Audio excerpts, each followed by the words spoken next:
Watch him throw the ball, we gon' pick it off. You gon' let him hit the hole or you gon' cut it off. You gon' play through fourth and long or you gon' punt it off. Your defenders, heavy hitters, put your pads in. Don't be looking for the ref to throw no flags in. Keep the helmet on, keep the cleats tight. You the type to want to win by any means, right? You should look alive. This is Trap or Dive. Yes, sir. Welcome back to another episode of Trap or Dive Podcast. This is also Collide Podcast, man, with the good people with the Big Doug and Carmi show. Obviously, y'all know the faces. Y'all are familiar with them. Big Doug and George Carmi is joining myself, Dre, and AJ on this episode, man. A training camp primer for the Commanders, man. Let me go ahead and check in with everybody right quick, man. Doug, George, what's going on with y'all? How y'all feeling? Doing good. You sent the invite. We were pumped about it. So this has been a long time in the making. Should have happened sooner. I'm excited about this one. Yeah, feeling good, man. Long overdue. Happy to be here, bro. Yeah. AJ. Hey, look, hey, real quick, George, I love our intro. That thing right there was hit. Fresh. Yeah, it's real nice. Yes. Shout out to, you know who it is, everybody that's been around. Shout out to Montez and, you know, the people that got that thing done. Dre, what's going on with you? AJ, what's up? I'm good, man. Look, I actually found some shit to do while we've been on break.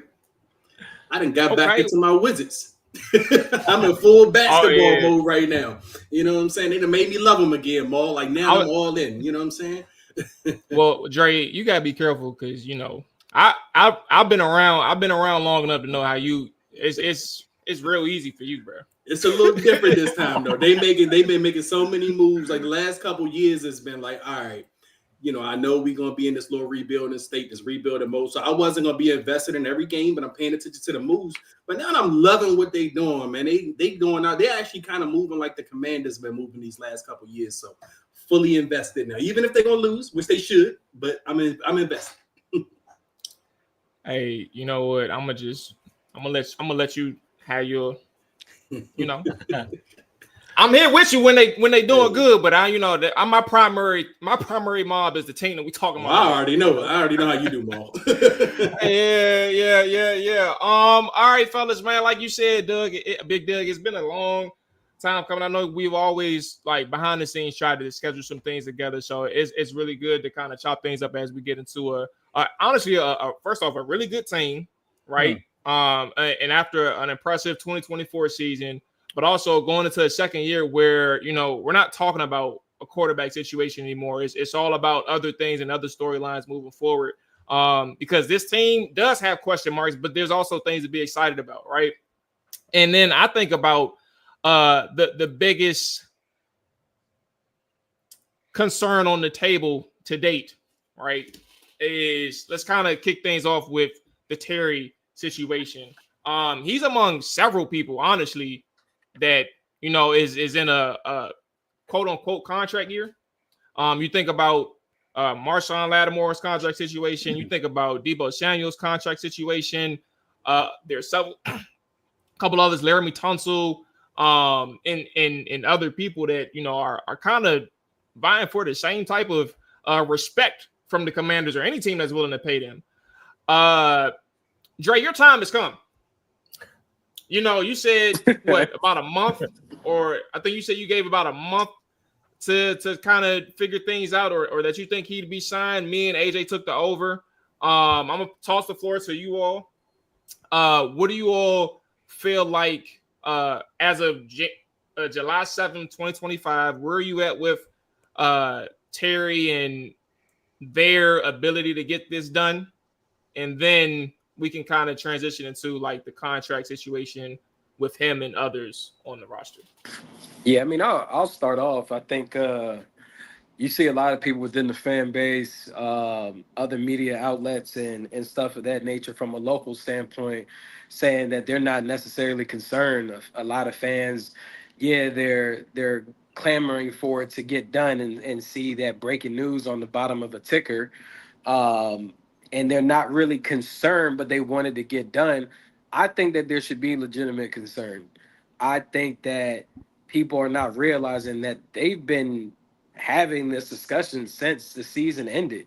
Like, this isn't a discussion that just took place a month ago or before, I mean, during the draft. Like, this has been an ongoing thing since the offseason started for Washington.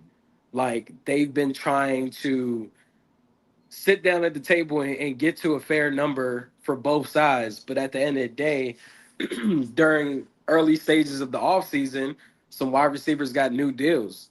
Whether it be the Jamar Chases of the world, the T. Higgins, the DK Metcalfs getting moved from Seattle to Pittsburgh, and other guys, Chris Godwin. Like, it's been a lot of movement money wise in the NFL when it comes to wide receivers. So when you look at that landscape, you have to ask yourself. I mean, I don't have any insight to Terry's end, but you have to wonder if they're just far apart on numbers overall, not even guarantees. Just is Terry looking for a DK Metcalf deal? Over the weekend, I sat down and looked at DK Metcalf's career stats in comparison to Terry. They're comparable as far as like catches, yardage, but when it comes to touchdowns, is DK has 10 more touchdowns than him. Then you also add in the fact DK's 27 years old, whereas Terry is approaching 30 years old in like 2 more months in September to kick off the season. So it's like the Pittsburgh Steelers also had to do that because they traded assets to go and acquire DK Metcalf.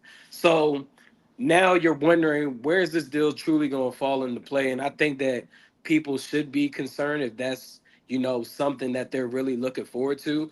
I still predict that the deal doesn't get done. I think that they might guarantee Terry this year on the contract. Same thing they did with Debo in the trade that happened with San Francisco, because he didn't have any guarantee money. I think they guarantee him and they let it play out. I think Washington is in a peculiar situation from a roster construction standpoint.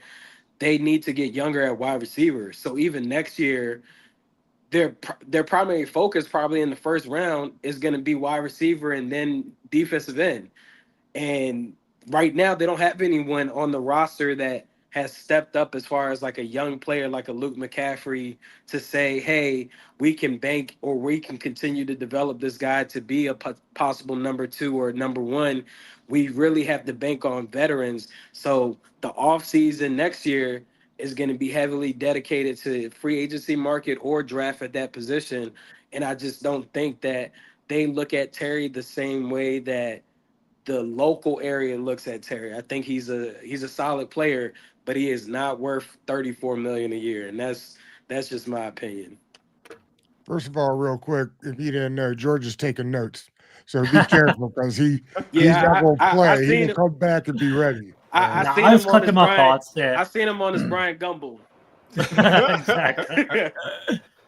I mean, go ahead. If DK Metcalf's worth 34, why wouldn't Terry want 34?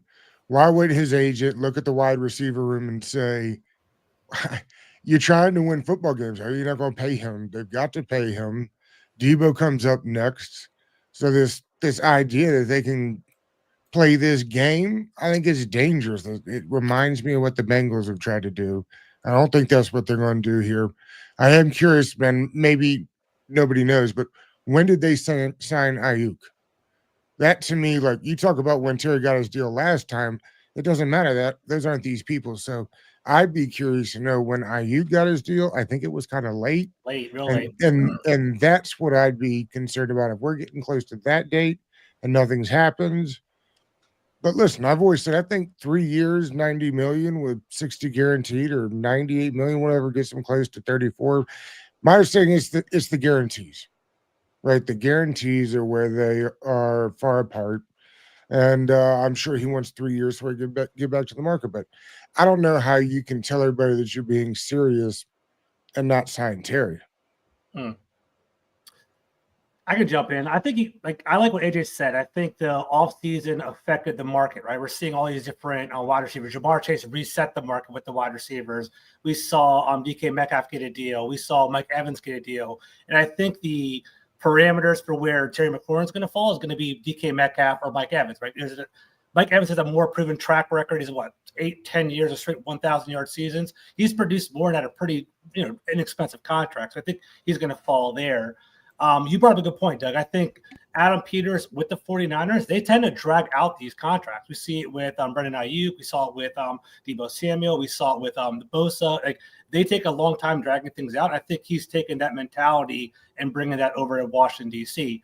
I'm not worried about Terry. I think he's going to get re-signed. I think he's either going to get re-signed or at worst, he's going to get a franchise tag next year. There's no consequence to have a franchise tag. I think the team and the fan base wants him here. I don't see him going anywhere.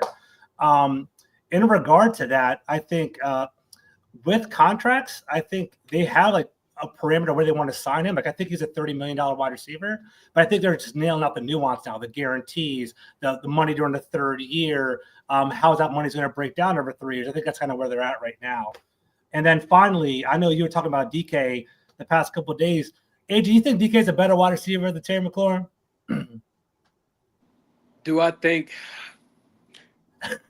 I He think. had I Russell think. Wilson throwing him the ball for 4 Yeah, years. I mean, I'll be honest. They're both guys with some limitations in their game, right? Okay. Yeah. I think if I really had to break it down, if I had to go with the traits, it'd be DK. I mean, they both aren't great route runners. Mm-hmm.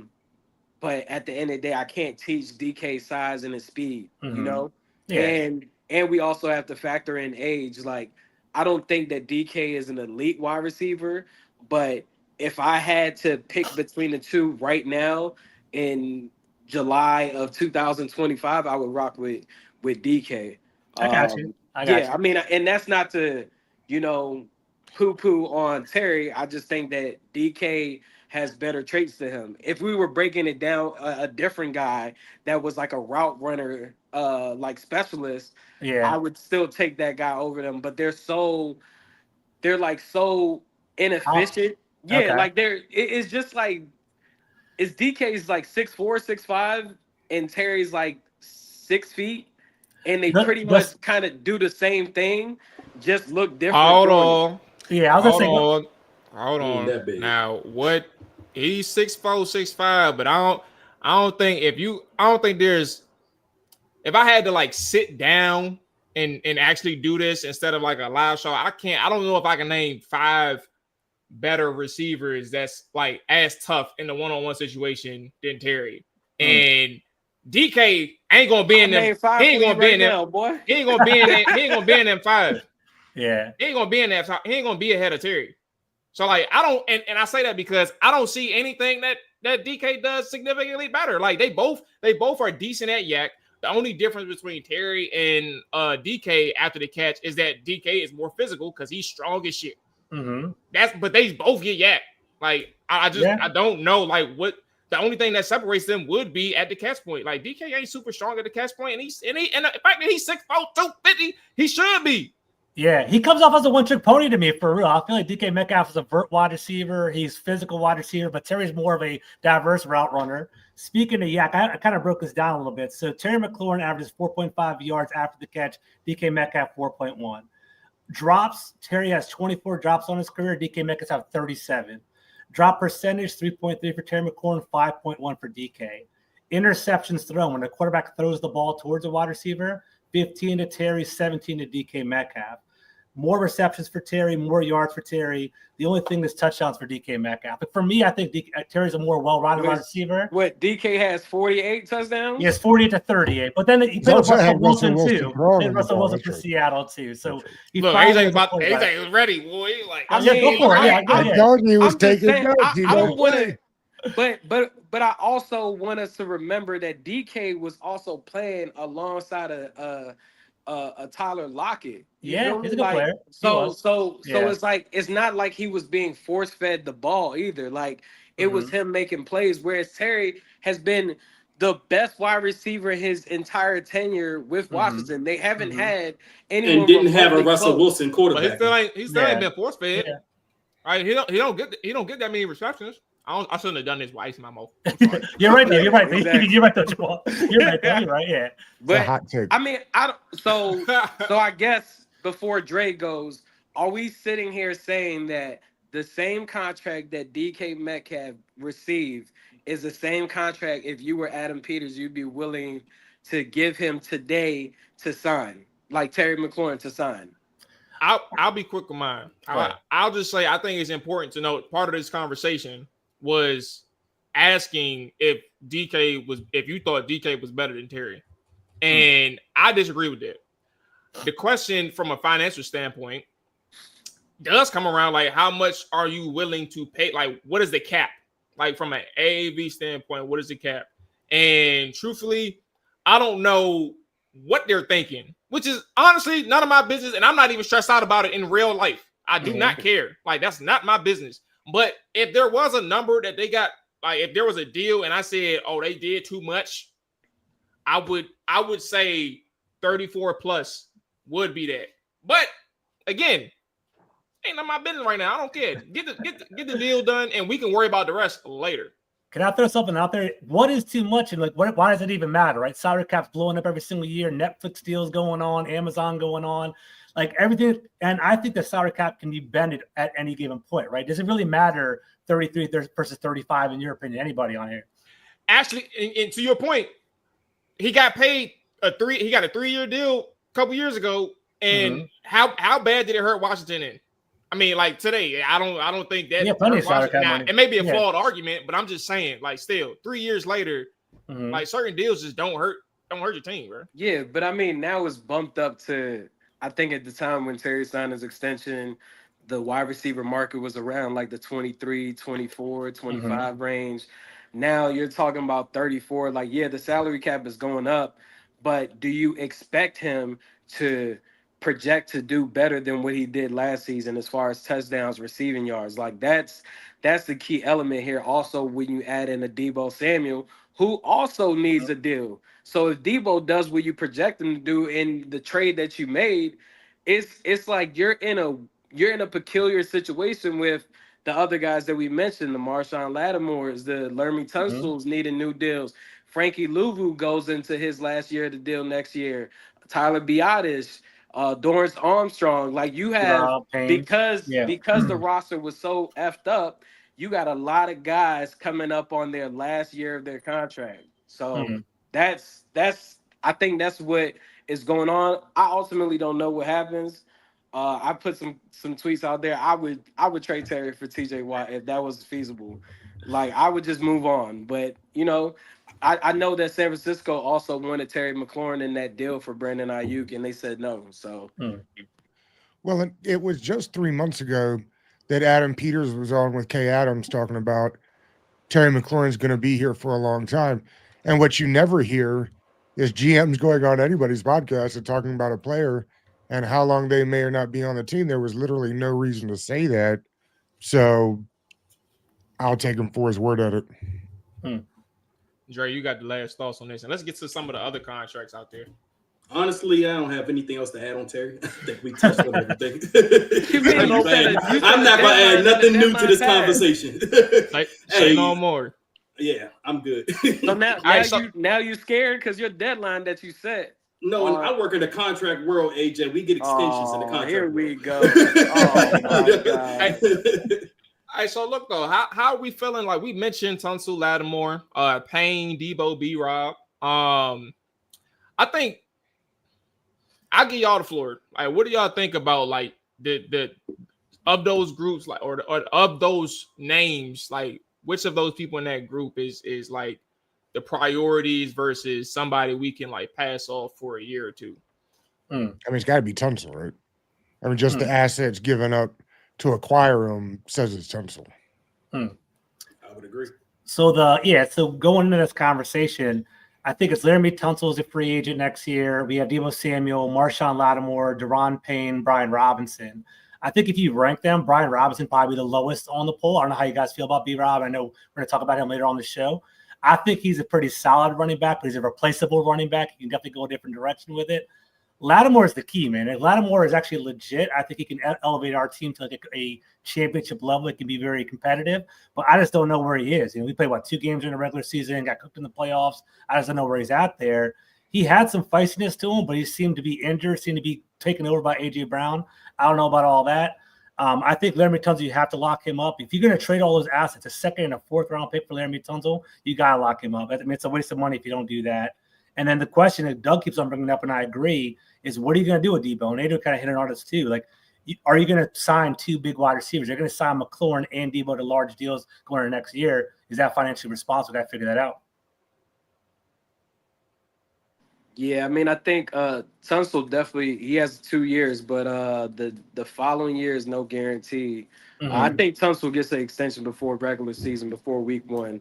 I mean, I think when you trade those type of assets for premier left tackle, I mean, we're talking about ranking the best players on Washington's organization. It's Jaden Daniels and it's Laramie Tunsil as far as their reputation across the league. So when you make a trade of that nature, you have to extend him. I know we had a conversation with a beat reporter for ESPN for the Texans, and he was like, Laramie's not necessarily focused on the money right now, but at the end of the day, money talks, bullshit walks. And if you're a premier left tackle and you exceed, once again, when you trade for a player, you're projecting them to exceed within your culture and your system and the production on the field and everything of that nature. So if you think so, if you think that Laramie Tunsil is that dude, you might as well lock him up now before he has this amazing season. What if you do win the Super Bowl? Then it's just like you have to just think of that. So I think that Laramie is definitely first. Like you said, George, B-Rob is not even on my paper. If I was taking notes, wouldn't even be on my paper. Hey, an anonymous GM came out. I saw that. Ranked him as a top 10 back. He may got a little something to add to his resume, bro. Hey, that GM was Adam Peters. Yeah, good luck. He hit the open market. He signed it for $3 million. So, but yeah, I think another key element, Marshawn Lattimore. What type of season does he have? Because if he ends up balling out, you're talking about a corner not resetting the market, but at least being able to get up to like the 23, 24 number per year. But it's a lot of decisions for Adam Peters, and I think that this is one of the main portions of the job that we haven't seen from him in his time with Washington yet. We've seen him have to draft and do the free agency thing, but when you also do those things and you make these type of trades, this is the big portion of the job that comes with it. How are you going to handle those contract negotiations? And, for Adam, he has a great rapport with a lot of the agents in the NFL space or whatever, but it's like, hey, you got some tough decisions to make here, with perennial left tackle, a perennial cornerback, perennial wide receivers, because Debo doesn't have an extension and Terry doesn't have an extension as of right now. What are you going to do? And I think this is where we truly get to judge Adam Peters' decision making. And I think we also got to be mindful of what we hear him say in these interviews. If Tom Brady can be gone from the Patriots, man, it's not safe for anybody. Maul and Dre, how do y'all feel about Marshawn Lattimore? I don't know if I had that pulse from you guys. Were you guys happy about the trade? Do you think he played pretty well last year? Do you disappointed in what's going on? When he said he was hurt last year. Yeah. He was hurt. Well, Dre, go ahead. Dre, you go ahead first. No, I mean, for Marshawn, I was excited about the trade because obviously we've seen what he's accomplished in New Orleans. But then last year it was okay. He's dealing with the injury, and the hamstring is something that we've kind of seen him deal with in the past with New Orleans. He comes here, it's a thing. Then when he plays, it's like, okay, we're not getting the player that we thought we were getting, which is fine, okay, because I can buy the whole injury thing.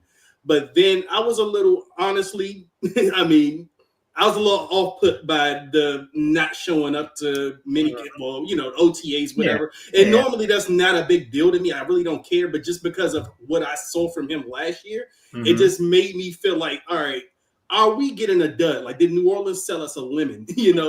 So it was those concerns. But then him showing up the mini camp, He was in shape, obviously, and everyone said he looked good. So maybe we are getting the player we thought we were getting, and I do hope so. Like, I'm not one of those players that's going to go out there and root against the guy for whatever reason. Like, I need the guy to be good. Like, because if he's good, this secondary is, the secondary we need this defense to be the improved defense that we need. Because we're going to be going against, AJ Brown again, and Malik Neighbors. We're going to see CD Lamb. The division is tough. So you go out and get a Lattimore to kind of compete against these guys, but. Again, hopefully all of the reports are good, that he came out in minicamp, he was ready to go, he's in shape, and hopefully that carries over to the season, and hopefully we can kind of get rid of this soft tissue hamstring bug that he's kind of dealt with and was plagued with throughout his career. But overall, it's a wait and see thing. I mean, I know we were just talking about the contracts and who's the priority. Now, obviously, the assumption would be Tunsil in that regard, but I do think that this season is going to be a kind of wait and see for a lot of these guys. With Debo, Lattimore, Tunsil, all of these guys are kind of, on a wait and see thing. But I do think we assume that Tunsil is going to be the guy that, rises to the top of the priority list because he plays the most important position of those guys. And we also gave up a lot of assets for those guys. But overall, I'm looking forward to Marshawn this year. I'm anxious to see him go out there and return to former form. For me, I'll be quick with mine. I was in favor of the trade. I liked the deal. Thought he played like some shit last year. Like there was no ifs, ands, or buts about it. I think the way AJ got into his head and the way that AJ got into his head and the way Mike Evans got into his head, like those two, like was like real, like yo, like can we lock in, bro? Can we understand what's at stake here? Like that's what I'm thinking, and I really can't even communicate it because I'm literally just talking to a TV. But like that's kind of where I'm at last season. And then like what Dre said is I'm cool, like understanding that the people who was there reporting on it said that he I mean I heard his pressure too, his post-practice pressures, like he feels better, he's moving a little bit better, more explosive, he can feel like the explosion coming back from a lower body standpoint, and we'll see where it goes from there. I don't know how much better that's going to make him on the field, but like if he's feeling more like himself again, then we can clean the slate. But like last year, AJ and Dre tell you why I ain't cut him no slack at all. Yeah. I didn't cut him any slack. But yeah, let's kind of keep things put. What's up? Real quick before you do that, Jamal, we've been talking on our show a little bit, and I'm curious your thoughts when they're working through McLaurin and we're talking about contracts that got to come up with Debo. Are they worried that they're hustling against themselves on the Debo contract as well? Definitely, because the way that Cliff ran the offense last year is really predicated to Debo Samuel's skill set the most over Terry McLaurin. Like it's like Debo could possibly have one of his best years career-wise from a receiving standpoint alone, just because of the quarterback play. And he's also now going to a team where he's like, you can almost say the second or third target versus being in San Francisco where you got CMC, Kettle, IU, Jennings. Mm-hmm. you got himself. Like it's just so much, and they're so run heavy over there that these crossers. I mean, we seen Dami Brown hit 500 yards, like for the first time in his career. Like 300. Yeah. Oh, he had 300. Okay, but we seen Zach Ertz get almost 700 receiving yards and over 80 targets. So that means the middle of the field is wide open. Zacchaeus did his thing. So I think that's what they got to be a little bit nervous about is like, hey, we could be negotiating against ourselves because what if this dude ends up doing what we project him to do in this offense? We've heard all offseason the coaches have raved about Debo. Like, oh, he's faster than what we thought. Like the things that he's going to do, even national-wise, like other players and media outlets are like, damn, Debo in that offense is going to be killer. So I guess you have to worry about that because he needs a new deal. You already guaranteed him 19 or 21 million. I'm just talking off the top of my head. I don't have the numbers in front of me. But if you guaranteed him that coming into this trade, it got to get boosted. And him and Terry from the same draft class, around the same age. So yeah, it's kind of scary when you when you got to break it down that way. But it's feasible to pay 2 wide receivers. I mean, we see Philadelphia doing it. We see Miami doing it. We see Cincinnati doing it. It's just more so these guys are a bit older than the group of the wide receivers I just named. But my thing is, I know we're talking about the contract situation and all, but I noticed that a lot of people, when they talk about Debo, and rightfully so, you talk about the offense and how it fits him perfectly. But I mean, we sit up here and talk about this ad nauseum. Don't you think opposing defenses are going to kind of be noticing this or knowing this? This is what Debo does. This is what Cliff does. And I say that to mean that this could be something opening for like a Terry to have an even bigger year with the focus on a Debo, from defenses, because you got to think they're going to probably play up when they see Debo on the field. Like when you see a Diami on the field, you don't know if he's going to run a straight go route or if he's just going to run a screen pass. Whereas a Debo, you're probably going to assume there's going to be something short more than it's going to be something across the middle of the field. And I say that to mean that Debo can even eat more on those deeper or more intermediate routes than just the short stuff. So, I mean, I know AJ, you kind of expected him to have this like huge year. I mean, he could, and I hope he does, but I do think that this could lend weight to other guys on the field because Debo can not only, be a threat in being who Debo is, but Debo could also be used as a decoy a lot of times on the field for other guys. Yeah, I agree with that. Yeah, he's the move. Like he's the one that shifts the defensive eyes. Actually, like that's a really good point, Dre, that I wasn't about to bring up, but I was like, damn, like we did that on the film session with Debo. Like that's literally all defenses do is like wherever Debo is, like they adjust and then they play shallow. Like they're expecting everything on that first and second level from Debo. And I don't know what this means, like from a statistical standpoint. I don't disagree with AJ that Cliff loves a Debo and he loves the idea of having something like that on his team, and to have Debo himself on Cliff Kingsbury offense, like obviously that's something that he's been game planning or trying to game plan for a long time. So like, make no mistake, he ain't about to get shut down, but it's more so like, does this open up opportunities for Terry? And to answer your question directly, I think they're kind of going at each other in a sense, Terry and Debo, but I think from a front office standpoint, it's important for them, like, and we talked about it. It's important for them not to get lost in that. Like that's a red herring, if I use that right. Like that's a distraction. You got to know how important Terry is to your team, to your organization, despite what Debo brings. Like that's something that's an addition, but it's not like one or the other. It can become that, like if that's how they play it. But I think that if they're smart enough, like there's a way to work both these guys into future contracts with Washington. And Jamal, I know you're going to pivot. Let me say one quick thing.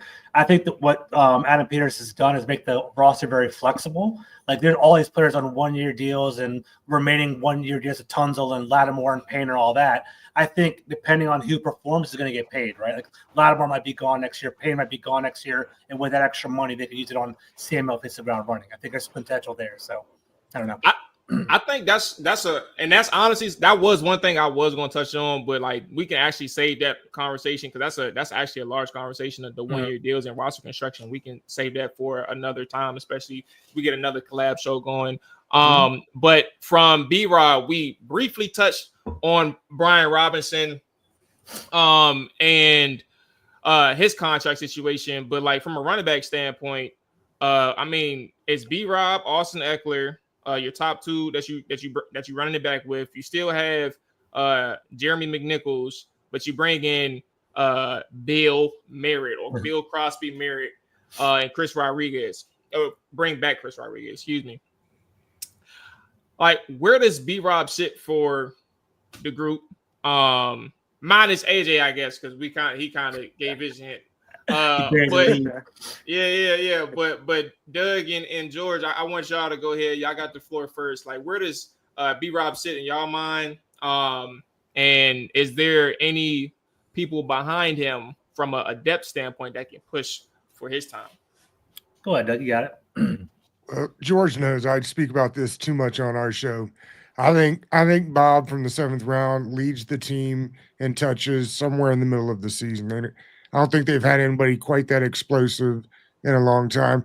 To me, quite frankly, if we're using a B-Rob type style, I like Chris Rodriguez better anyway. So I'm not as high on B-Rob as some. I think he's maybe average. But I'm telling you, that 7th rounder, if he played last year, was probably more like a 3rd or 4th rounder. And I think they got plans for him. They got to be, you know what they got to do? They got to be explosive this year. Mm-hmm. I mean, think about how many explosive plays they had last year. Not many, particularly for the running back spot. They need that. And Eckler's not getting any younger. So I think as far as touches, they're going to find a way to carve him out a role. All right, I'll jump in here. Maybe I'm the outlier. Maybe you guys are going to be mad at me, but I think B-Rob's fine. I think they can improve and upgrade him. I think they will next year. But last year he had 799 yards, was a career high. I think he missed 3 or 4 games. He was injured. He was on his way to 1,000. I stand by that on this show. On his way. He's on his way to 1,000. There's been, I looked at it earlier, for 3, he's had over 1,100 yards like combined with receiving and rushing over the past 3 years. So he's a decent running back. I don't think he's a game-changing running back. I think he's a better running back than we thought we were getting out of Alabama. If you guys remember, he had no yards after contact. He was very limited, no explosiveness, but he scores touchdowns here in DC. I think with our Ertz, with Samuel, with McLaurin, with all these different types of weapons, you just need a running back that can keep you in positive game script. And I think B-Rob will fall forward for 4 yards on first down and make the yards short and let us allow Jay Daniels to go forward on 4th down and just keep the chins moving. I don't think he's fantastic. I don't think he's elite by any means, but I think he's a solid running back. I think he's going to get the first dibs. I think people are saying that, Krosky Merritt's going to take his position after training camp. I don't see that at all. I think B-Rob's going to roll out week 1 as a starter. But I think as the year goes on, it's going to be kind of a play the hot hand thing, right? Like if Krosky Merritt has a couple of explosive shots, they're going to give him the ball more. Eckler, I think, is a good player. But Eckler, man, we all forget one concussion might be out for the season, man. You don't mess with that mental health. He's been hit a couple times, so we'll see what happens there. But I say this to say B-Rob's fine. He's a fine running back, but I also keep my eyes open. If there's a running back that pops open during training camp or anything like that, then consider it. But that's where I'm at. What about you guys? Anytime you refer to somebody as fine, he's fine. Makes you yeah. But no, I think with B-Rob, this is a season where he's coming into. I do think he's going to get first dibs. As George said, I think it'll be his job to lose in a sense. But this is probably the year that he's going to get pushed the most. I mean, when he came into the league, he had Antonio Gibson here, and he was the one kind of pushing Antonio Gibson. Then Antonio Gibson leaves. It's Brian Robinson's job with pretty much no competition. They gave him the reins. But now you're at the point where you're saying this guy hasn't solidified himself as a bona fide starting running back in this league. So that leaves him entering this year, in my opinion.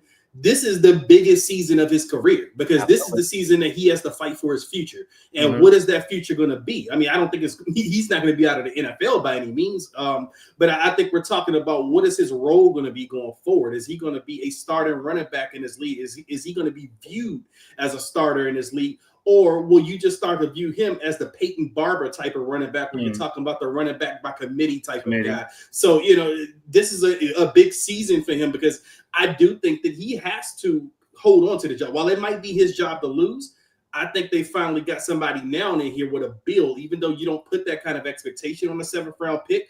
But I do think you have that type of guy that can actually push a B-Rob. You didn't have that last year because you knew what Eckler's role was coming into last year. And then you had Rodriguez, who they just didn't appear to care much for early in the season. He was on the practice squad here and there. McNichols, we know that's a backup, but now it's a different situation. You have a running back kind of on Brian Robinson's heels. So how does he respond? Like, I'm wondering, does he respond like a Daron Payne in a contract year? And if that's the case, then you're talking about, hey, maybe we did find something in B-Rob, even though there will be a little bit of doubt there that does he only perform when his back is up against the wall, or can we get this kind of consistency out of him going forward? So it's a big thing with B-Rob. I mean, right now I like him, but again, he has to show that he can be consistent enough to keep this job, and not only just for this year, but can he be that guy going forward as well? Yeah, I mean, I think with Jaden Daniels being such a dual threat and also leading this team in rushing, if you look around the league, these guys that are dual threats, from the Josh Allens to Lamar Jacksons to Jalen Hurts, they typically, as a group, rushing wise, are top in the league. And I think that a lot of the yardage that B Rob did, end up accomplishing last year was due to the threat of Jaden Daniels. I think he left a lot of yards out on the field because of the poor vision and the refusal to run north and south. Think he wants to dance too much. As a big man, he's not that agile. I think that there is an opportunity for someone to step up. I can't sit here and act like I know a bunch about Ja'Cory Croskett Merritt.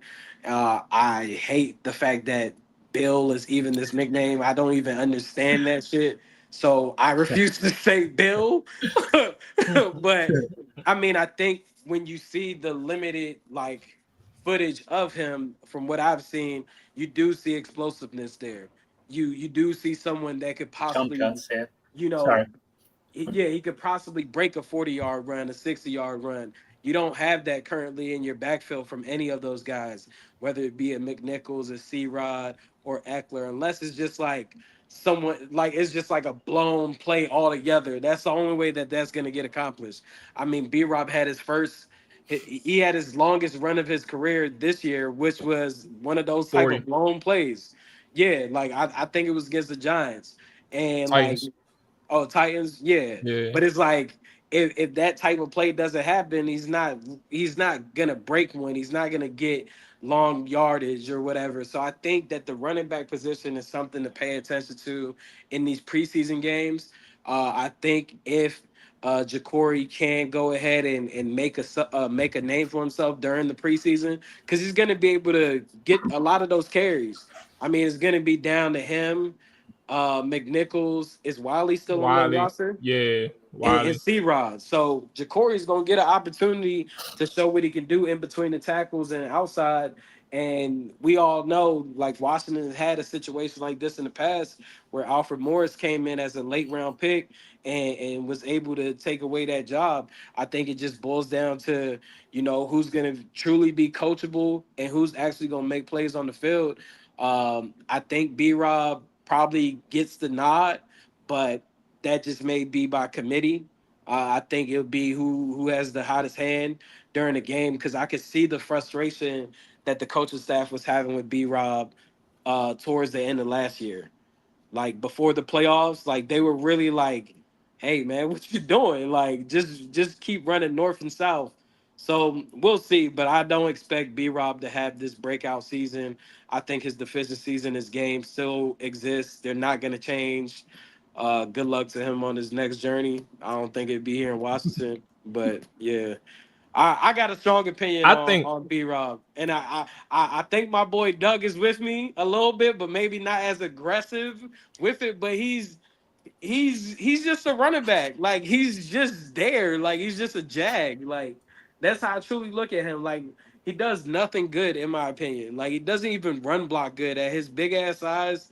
Doesn't even pass protect good.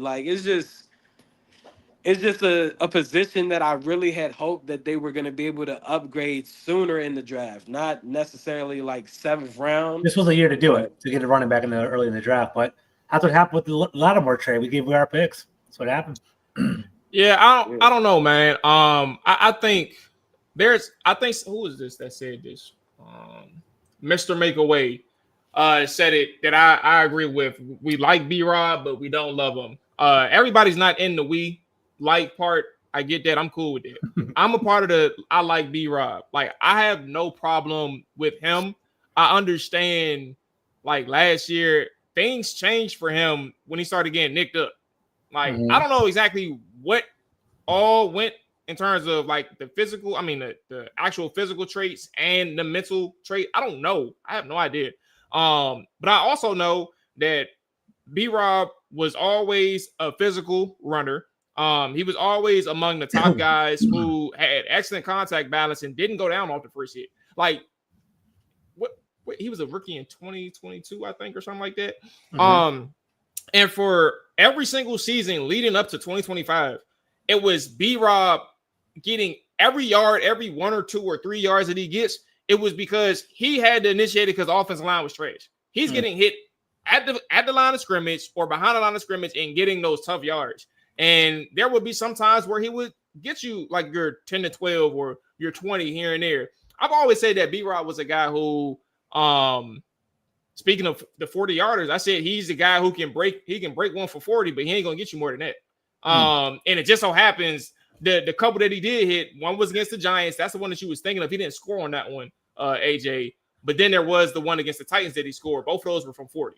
And that's where I look at B-Rob and I understand like his value from a pass catching standpoint. He does stuff well. Like you can ask a running back to catch out of the backfield and do a couple of things. Like everybody, you can't count on every running back to catch a swing pass consistently. Like he doesn't have any drops. And he's not the best route runner. Like that's what they got Austin Eckler for from out of the backfield. But you ask him to do some simple things and you can trust him with those. And that's kind of where I look at B-Rob in terms of why they like him so much, and why they're even deciding to run it back. Like they trust him. They have faith in him for a reason. Now, granted, I think it's important to remember, Dan Quinn, he's all about competition. Like there is nothing that is going to stop anybody in that running back room, including the boy Kaz Allen himself, who really has a small percent chance to doing anything, like to even becoming the third string. But my point is competition. Like there is nothing that's going to stop anybody from becoming the a focal point in that running back room. Like it's all up to these guys. And if you do good enough, like the coaching staff is going to see it.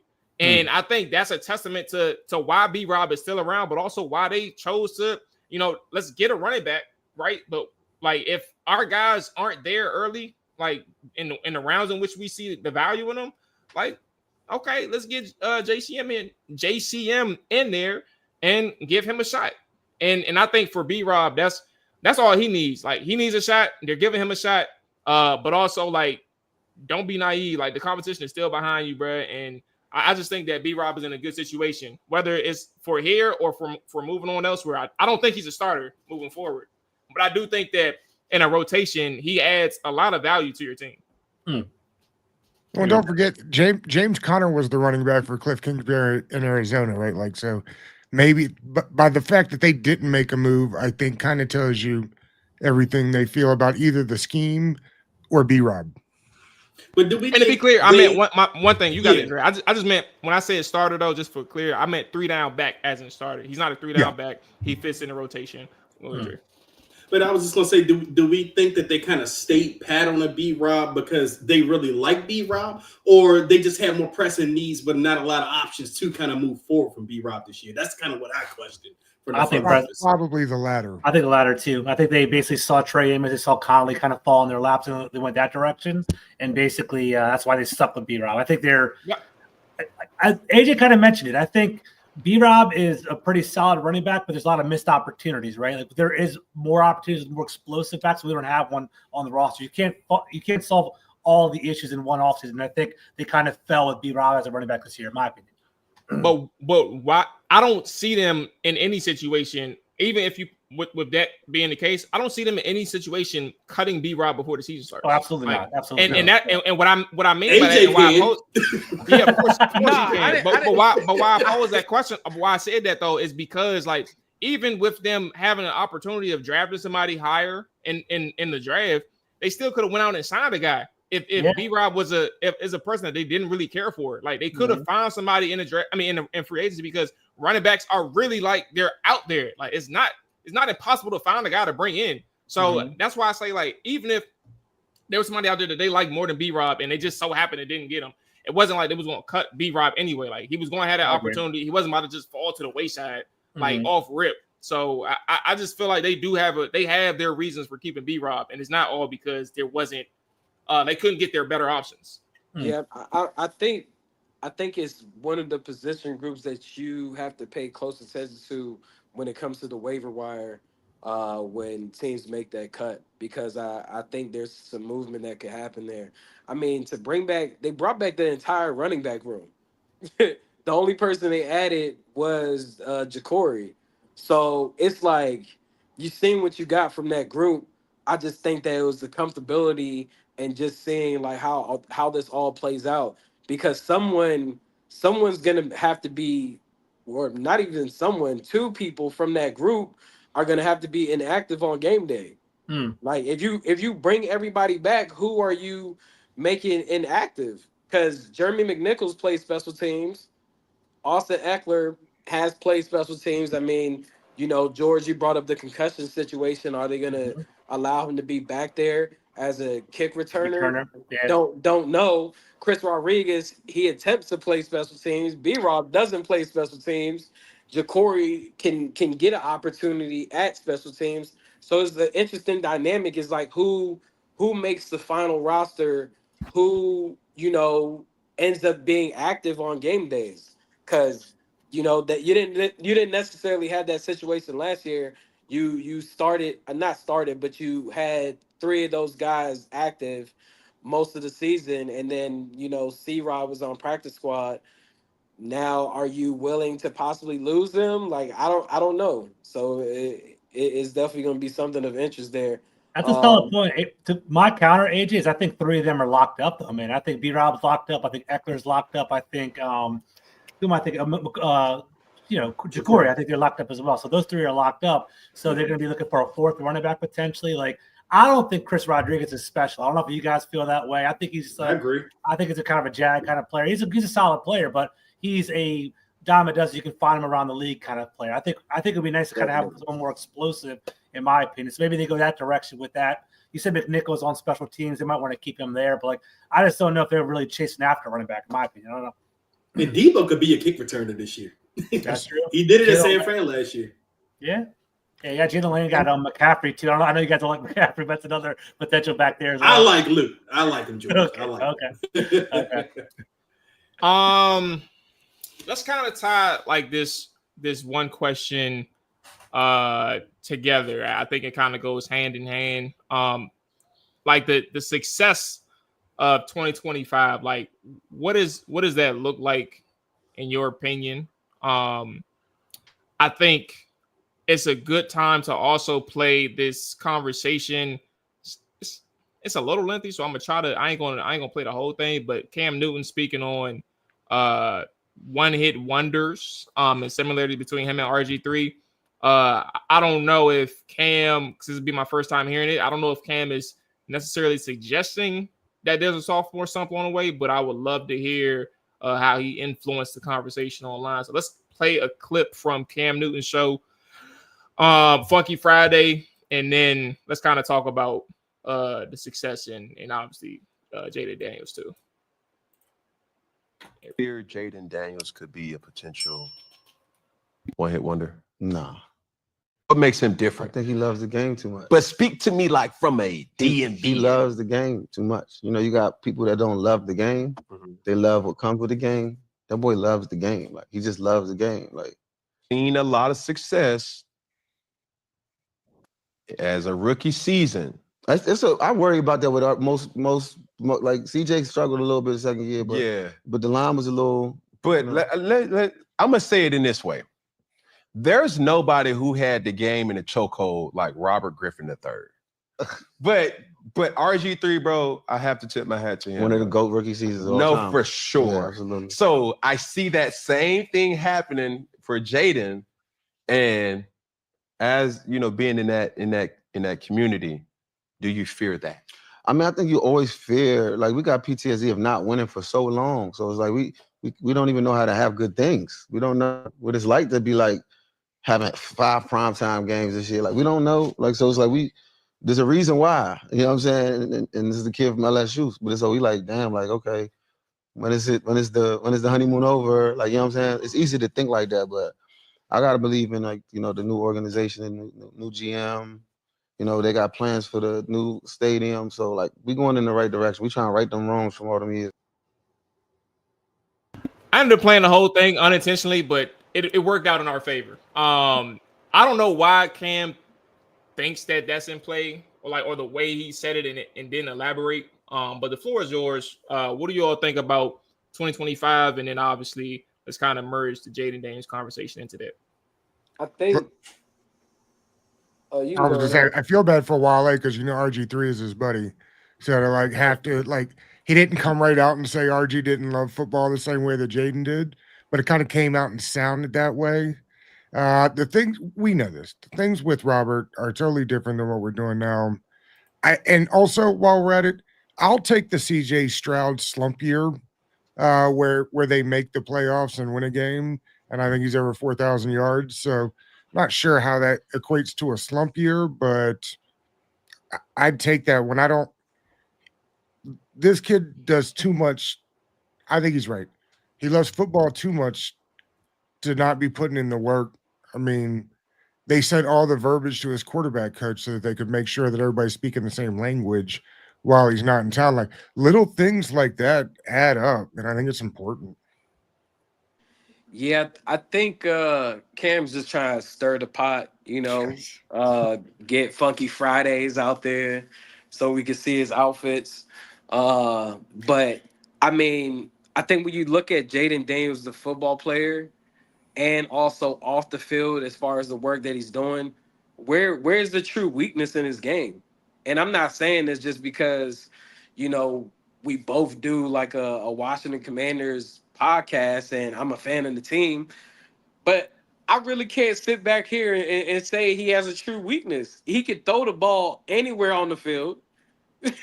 Like he has the arm strength, he has the intelligence to be able to read coverage as well. He can also run the ball. He did a great job of keeping himself in season and not getting hurt. Like he didn't take any big I was shots. gonna say he did rip his knee up at the end of the year. Yeah. I mean, So it's like you don't have any injury that he's bouncing back from. The entire coaching staff is returning as well. Then you've also added guys like a Lermy Tunsil, who has been known as one of the best left tackles in the NFL in the last decade, alongside Trent Williams. You add in a Deebo Samuel into the mix, who is known as the Yak King. He's been number one in Yak over the last 5 seasons. And on top of that, like just the familiarity with the coaching staff. Like this is now he knows what to expect from the NFL. Last year he was a rookie. You don't know what to expect. He's just doing what he needs to do. So it's interesting to me from that standpoint. It's like I can't pinpoint on any negatives. I just think that as far as like the overall season, it has to be Super Bowl. I mean, if you got to the conference championship with Olamide Zaccheaus, Dahami Brown, and a poor defense, like it has to be the Super Bowl. When you make these adjustments and these trades and you acquire certain players, you're building out your defensive line to really stop the run heavily. Like it has to be the Super Bowl. Like that's the only answer. I mean, even conference championship might be okay, but you need to get to the Super Bowl. If you got to the conference championship game with what you did last year with that roster in year one, you should be able to repeat that and more this year with adding more talent into the mix and also having the same staff in place. Yeah, I mean, I hate when people bring up RG3 in reference to Jaden Daniels because the two situations couldn't be more different. I mean, we know it. We lived through that era. We watched it. We paid attention to everything. I mean, RG3, even going into 2013, there was still those little riffs and those comments that, the Shanahans weren't all fully in on him and they like Kirk Cousins, and then there was the issue where we're worried if he's going to be coming back the same, all in for week 1. He's coming off a serious knee injury. We don't have any of that with Jaden Daniels. And on top of that, as great as the RG3 season was, I was a huge fan. I had the jersey and everything. Jaden Daniels' season was even better. There's no debate about who had the better rookie year. We're talking about probably the best rookie year of all time that Jaden Daniels just completed. So, I think it's a lazy kind of thing to bring up in comparison because it just leaves out a lot of nuance and context with that conversation. And yeah, that's probably Cam staring the pot. But then again, I've also seen Cam kind of throwing some shade, this past year. Like it's almost like Cam feels like something about his legacy is going to be threatened if a guy like Jaden Daniels comes up. That's just the way I perceive it. It seems like, but that's that. But as far as this season, I'm not going to say Super Bowl or bust. I just think they need to keep building on what they did last season. And I do think that means they definitely should be a playoff team again this year. But you got a tougher schedule. But Dre, I got to cut you off.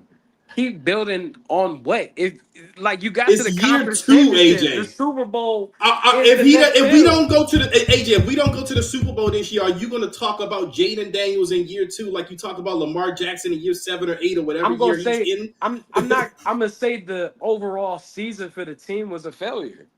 It's not focused on Jaden Daniels. They broke records for how many even times with they Lamar made it This on was fourth an down. overachieving team last year. Yeah, I agree with that. I agree with that, Trey. I agree with that. That fourth down luck can't continue this year. I mean, just the numbers say it can't. They broke records last year Yeah, I think they were for how many times they got it on fourth down. How many times they started the 5-yard line and truck it all the way up and down the field. Like, that's why I brought up explosiveness earlier. Super Bowl or bust. I mean, come on. That's high standards right there. You guys hit the nail on the head. I think everything you guys said is correct. I loved RG3. I thought the 2012 season was a lot of fun. It was really exciting, but we're overlooking the fact that he ran a gimmick offense. I don't want to like shit on him too bad, but they had that zone read. They had that running offense with Kyle Shanahan. They had Alfred Morris, a 1,600-yard running back to supplement RG3 there as well. I think Jaden Daniels came out more refined. He's more of a established quarterback. He had more games under his belt in college. And I think Dre kind of alluded to it. They're insulating Jaden Daniels, and they're like the flagship on how to develop a quarterback, right? They're basically like same offensive system, same offensive coordinator. They're adding to the offensive line, protecting him more. They're giving him a weapon in Deebo Samuel, as AJ kind of alluded to. He's set up for success, and that's not even touching on the fact that Jaden Daniels has a great work ethic, right? We know about the VR use. We know about how much time he gets in there at 4 o'clock in the morning. He's grinding, putting in the hours. He cares, and Cliff Kingsbury cares, and there's synergy there where like Kyle Shanahan and RG3 did not have that. So I think there's continuity. I think there's belief. I think there's a culture being built. Jaden Daniels has some I think is a great processor. So behind a better offensive line, he's a better pocket passer than RG3 was, in my opinion. So I think it's going to be a pretty seamless transition. But I think success, to answer the question, it's going to be hard, man. We're playing the NFC North, which I think is the toughest division in all of football. We're playing the AFC West, which is probably the second hardest division in all of football. And we basically, last year, we won 6 games where the score was 7 points or less in regard to differentiation.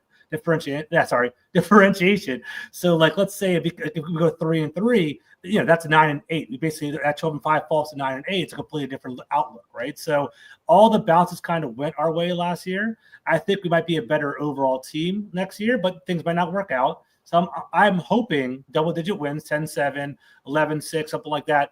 Playoffs is kind of what I hope, and I think that should be our benchmark. If we don't make the playoffs next year, I think that will be a disappointing season. If we make the playoffs, all right, that's great, because that means Jaden Daniels is legit, and that's kind of the number one question we should all be looking at. We want Jaden Daniels to put up 2 back-to-back years. We want to have a franchise quarterback going to playoffs. We haven't gone to the playoffs back-to-back since the Super Bowl season. I don't know if you guys even thought about that yet. 91. So that's how bad the team has been. So back-to-back years, consistency, that's a home run in my opinion. I think the luck factor, man, is definitely something that anybody that was familiar with this team in 2024 can't ignore going into this year. It's okay to be excited, and I think I'm super excited with like the start of the season, seeing how Washington stacks up against the best divisions outside of the NFC East. Mm-hmm. Like that's literally what this is that we're going up against. And honestly, we can't forget about the NFC East itself. Like you mentioned the North, the NFC North, the AFC West, and then you got 3 dog ass teams. Well, 2, and then I do got respect for the Giants. I ain't gonna lie to you. Specifically that defense. It's a roster without a quarterback. That's a good. I'm about to say y'all know how y'all know how I feel. Y'all know how I feel about Russell Wilson. I don't look at that. But to the point, like Washington is in a situation where you're going up against better quarterbacks, better defensive lines, or better defenses overall. Like the run game, you got another set of dog ass teams with great running back situations and great rushing situations that you're immediately getting tested up against, because that was your number one issue last year as the season went along. Is like, we can't stop the run for anything. And I think for Washington, this is an opportunity to see, like, all right, well, if your defense got moderately better, just how much can this second-year quarterback and this offense that or team that has insulated that second year quarterback, as you mentioned, George. Like, how much have they done this offseason to keep this ship afloat? But that's the bare minimum. Like, how much have they done to where they can consistently win on a week-to-week basis, or have chances to win, if not like dominate certain teams just like they did last year? It's not going to be any easier. It's going to be harder given the circumstances and context that we mentioned. But you're going to have to put on a show again and make sure that you put your best foot forward on a week-to-week basis to make sure that this team is a consistent winner in 2025. So from an expectation standpoint, I can't remember my exact floor that we did, Dre and AJ, but I did say I saw playoffs, and I did say 10 wins. I just don't remember if that was the floor or the ceiling. I would assume that it's the floor that I mentioned. I'd have to go back and look, but I did say playoffs for sure. I don't think this is one of those teams that is going to drastically fall off. I think that what we saw in Jaden Daniels, despite the lack of talent last year that he had, I think what we see in Jaden Daniels is real. I don't think that's a fluke, and I think his preparation and his abilities to like really show up when it matters, I don't think that goes away. I think that this is something that's here to stay, and that gives you a chance every single week. Well, let me ask AJ this, because I'm still flabbergasted by Super Bowl or bust. Now, if they don't go to the Super Bowl this year, AJ, do you start putting a Dan Quinn on the hot seat? Nah, that's not what I mean, I'm it's saying. a disappointment, you know. That's not what I'm saying, bro. Like, he would be going into his second year with Washington, so if he got to the conference championship game and they fell short of the Super Bowl and they still made a playoff berth, that's nothing to speak about being fired. But the reason why you're making certain moves is because you feel like these additional moves, such as Marshawn, was really a deal for this year, not even last year. Like, Marshawn clearly was hurt. So you go and acquire a Laramie Tunsil, a Debo Samuel. You go and shore up the offensive line, your first round pick. You take a Josh Connolly Jr., move him to right tackle, Brandon Coleman left guard. You now, in the second round, you had the benefit of a Trey Amos, who you were considering taking in the first round, dropping and taking him. And like I said, with the additions, your quarterback play and the continuity is the main reason that this also gives them an additional edge in the NFC overall. Like, yes, the Eagles have had a better roster. They have more elite players. But when you look at the landscape of the rest of the NFC, like, the only other team the only other team really returning everyone is the Rams as far as the coaching staff. Because even Tampa Bay lost their offensive coordinator, who's now the head coach of the Jacksonville Jaguars. Like, there's changes that happen all across the league. That's just where I feel like the reason why a lot of this staff came back, because they could have went elsewhere, was because they believed that they could win a Super Bowl. So that's where I just think that it's Super Bowl or bust. Like, am I gonna be saying fire Adam Peters and Dan Quinn? Nah, this ain't Ron. If I could sit back and watch Ron Rivera for that long, we could sit back and watch Dan Quinn have some failures under his belt. But honestly, when you're making these moves for all pro players, you're telling me that I feel like these are the next final pieces to get us over the hump to actually compete in a Super Bowl, not win the Super Bowl, but be in the Super Bowl and have an opportunity. Like, that's just how I think. Because then why are we making moves for Debo Samuel, Laramie Tunsil? Like, what are we doing this for? To answer your question from my perspective, I think this year is all about proving that they belong. I mean, I think last year was like, hey, we're arriving, we're not a joke anymore. Now this year, I think that's why I say playoffs at least is the benchmark for this season, because if you do that 2 years in a row, you're letting everyone know that you're probably here to stay. Like, you're going to be around a long time to do this. I mean, because when I look at, the Buffalo Bills, the Ravens, the Bengals, those type of teams, they're now winning Super Bowls, but they're in that conversation every year. And I think that's the biggest goal of this season, is to kind of say that we are at least in that group where you're talking about the Buffalo Bills, where you're talking about the Ravens, the Bengals, where we're going to be a threat and we're going to be in that conversation every year. Now, if they go out and win the damn Super Bowl this year, which is not impossible at all, and I do hope hope that happens. Obviously, if they do that, that'd be great. But I just wouldn't put that as my benchmark expectation for year 2. So let me ask y'all real quick. From what they did last year with the roster, the new head coach, new GM, all of those things, them getting to a conference championship game doesn't mean that they're here, that they've arrived already, or they have to repeatedly do it like a Baltimore Ravens, Kansas City Chiefs. You got plenty of one-hit wonders. Buffalo Hill. You got to repeat Buffalo it. You got to Bills. repeat it, in my opinion. Like the Bengals made it to the Super Bowl or the AFC Championship that one year. They blew up, and all of a sudden they've been off, up and down through the past couple of years. They have Joe Burrow, right? So I like what Dre's saying. I think you and I are on the same wavelength. I want. It'll be fantastic. I see where you're at, AJ, too. Like we have a better roster, more continuity. Everything's lining up for a potential Super Bowl run. But I just think it's so hard to get to the Super Bowl. We're seeing like Dan Marino and Peyton Manning only winning one Super Bowl and things like that. It's such a elusive thing to get. It's hard to say a linear progression going from NFC Championship to Super Bowl the next year. I don't think it's a straight line like that. So it goes up and down. I mean, we just said what's the dude name? Not Blaine Gabbert. Who was the dude? Blake Bortles go to the toe-to-toe against the New England Patriots in the AFC title game, and they legitimately got robbed for a Super Bowl. No more after that. They never made it back. Yeah. That's funny. Well, I mean, I guess to on my quick answer, I think I'll just piggyback off Dre and George. I'm just in that boat.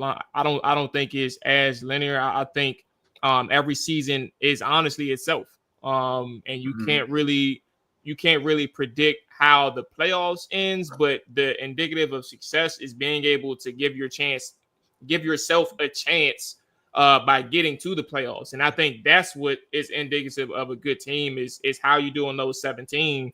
And obviously being a contender is how you do in the playoffs in the big dance. And honestly, I think to that extent, like as much as I get frustrated with the Buffalo Bills, like they're a legit contender. There's just a certain team in their way that gets in their way every single time, but like they're a legitimate contender. The Ravens, to an extent, I think they cool, but I think they're still technically a contender. Like I'm not going to knock them completely, but you get what I'm saying. Like there are teams that are legitimate contenders year in and year out.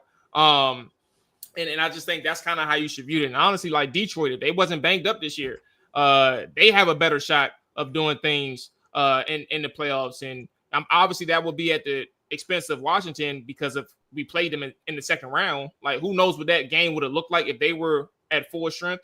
But you get what I'm saying. Like they are a legitimate contender, and things may be changed moving forward, but you get my point. Hey, fellas, real quick. Thank you for the invite. I got to run real quick. Sorry about that, but this was been awesome. Yep, and I appreciate you guys with the invite. Do your thing, Doug. We're going to make sure that George plug everything. I appreciate you joining us, boss man. Do what you got to do. All right, fellas. Thanks. Yes, sir. Yep. And honestly, we could leave it there for everybody that's in the chat. Appreciate y'all watching. Make sure you hit the subscribe button on both sides. We are streaming on the Big Doug and Carmi's YouTube. We're also streaming obviously on Chop It Outfit. That's the subscribe button on both ends. We also have their link in our YouTube description and I think in the title, the show title. So go ahead and take care of that. Doug, I want to give Carmi, I want to give you the floor. Just to plug anything else that we're missing, man. It was good again to have y'all on, man. Appreciate you joining us. Absolutely, man. Thank you for having me on. You guys are high respect, man. Every time I see you guys on, you guys have big guests, good conversations, high IQ, football IQ. I really appreciate working with you guys. So we definitely got to do it again. We should do it maybe in August or something before the training camp or something like that. So thank you for having us on. We do the Big Doug and Carmi show. We do our show every Monday, Wednesday, Friday. We typically do around 3 or 4 o'clock. Our breakdown during the season is we're going to do Monday recap of the game right after Sunday football. I'm going to do film breakdowns of Mark Bullock on every Wednesday. Mark's awesome. I'm sure you guys followed his work. It's great. He's awesome. So we're going to be doing that. And then Friday, we're going to be trying to get local media on and kind of previewing the upcoming game. It's going to be our schedule coming into the season. Summer's always up and down. There really isn't a lot going on right now. So we're kind of chugging along. But, definitely give us a follow on YouTube, the Big Doug and Carmi show. I'm G Carmi 21 and Big Doug NFL for Twitter for Doug over there. Thanks, fellas. Boom. There it is, man. Dre, AJ, as always, good to chop it up with y'all boys. We got a couple guests that I'm trying to swing by before training camp, but we'll cross that bridge when we get there. Until the meantime, enjoy that break. We got 20 days till the start of training camp. So yeah, take it easy. Enjoy y'all evening, all that good stuff. We about here.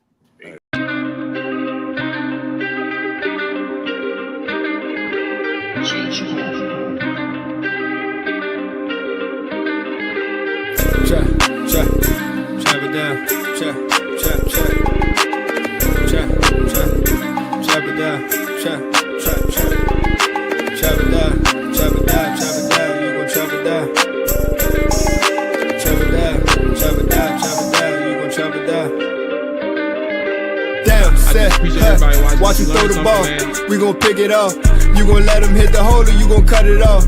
You gon' play through 4th and long or you gon' punt it off. Your defenders heavy hitters, put your pads in. Don't be looking for the ref to throw no flags in. Keep the helmet on, keep the cleats tight. You the type to want to win by any means, right? You should look alive. This is Trap or Die.